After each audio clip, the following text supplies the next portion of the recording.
സുൽത്താൻ ഖുസറുവും മുക്കുവനും. ഒരിക്കൽ ഒരു മുക്കുവൻ സുൽത്താൻ ഖുസറുവിന്റെ കൊട്ടാരത്തിലെത്തി അദ്ദേഹത്തിന് വളരെ ഭംഗിയുള്ള ഒരു മത്സ്യം സമ്മാനമായി നൽകി. സാധാരണ മത്സ്യത്തിന്റെ ഇരട്ടി വലിപ്പമുള്ള ആ മത്സ്യം തൂക്കുവിളക്കിന്റെ വെളിച്ചത്തിൽ വിലപിടിച്ച രത്നങ്ങൾ പതിച്ചതുപോലെ തിളങ്ങി. ഇത്ര നല്ല മത്സ്യത്തെ ഇതിനു മുമ്പ് കണ്ടിട്ടില്ലാത്ത സുൽത്താന് വളരെയധികം സന്തോഷമായി.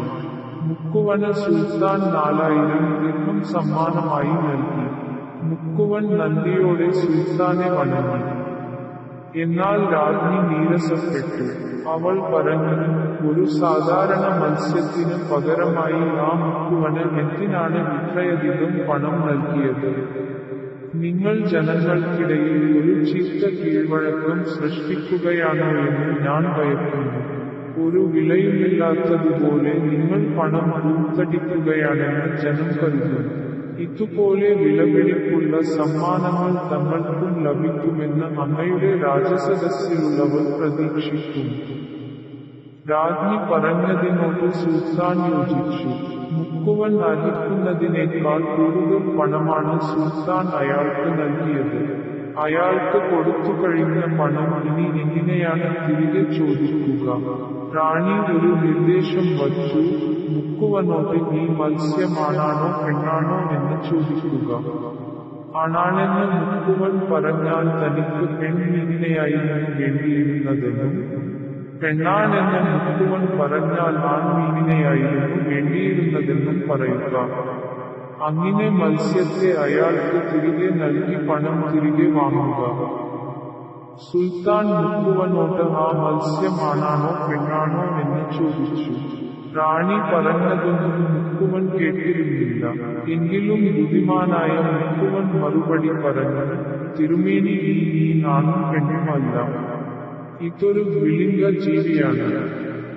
മുക്കുവന്റെ തമാശ കേട്ട് സുൽത്താൻ കൂടുതൽ സന്തോഷിച്ചു. അദ്ദേഹം അവന് 4000 ദിർഹം കൂടി നൽകി. റാണി കൊഞ്ഞനം കുത്തി.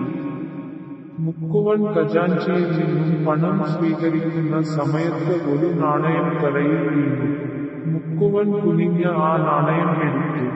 അപ്പോൾ റാണി സുൽത്താനോട് പറഞ്ഞു, അവൻ എത്രമാത്രം അത്യാഗ്രഹിയാണെന്ന് അങ്ങ് കണ്ടു. അങ്ങ് അവന് 8000 ദിർഹം നൽകി. എന്നിട്ടും തറയിൽ വീണ ആ നാണയം ഉപേക്ഷിക്കുവാൻ അവൻ തയ്യാറായില്ല. അവൻ അതവിടെ വിട്ടിട്ടു പോയിരുന്നെങ്കിൽ കൊട്ടാരത്തിലെ ഏതെങ്കിലും പാവപ്പെട്ട പരിചാരകന് അത് ഉപകാരപ്പെടുമായിരുന്നു. റാണി പറഞ്ഞതിലും കാര്യമില്ലെന്ന് സുൽത്താന് തോന്നി. അദ്ദേഹം മുക്കുവനോട് ചോദിച്ചു, അല്ലയോ സുഹൃത്തേ, തറയിൽ വീണ ആ നാണയം എന്തിനാണ് എടുത്തത്? താങ്കൾ അതവിടെ ഉപേക്ഷിച്ചിരുന്നുവെങ്കിൽ ഏതെങ്കിലും പാവപ്പെട്ടവന് അത് ഉപകരിക്കുമായിരുന്നു. മുക്കുവൻ പറഞ്ഞു, തമ്പുരാനെ, ഞാൻ അത്യാഗ്രഹിയായതുകൊണ്ടല്ല ആ നാണയം പെരുക്കിയെടുത്തത്. അത് എടുത്തതിന് കാരണം അതിന്റെ ഒരു വശത്ത് അങ്ങയുടെ ചിത്രവും മറുവശത്ത് അങ്ങയുടെ പേരും ഉണ്ടായിരുന്നതാണ്.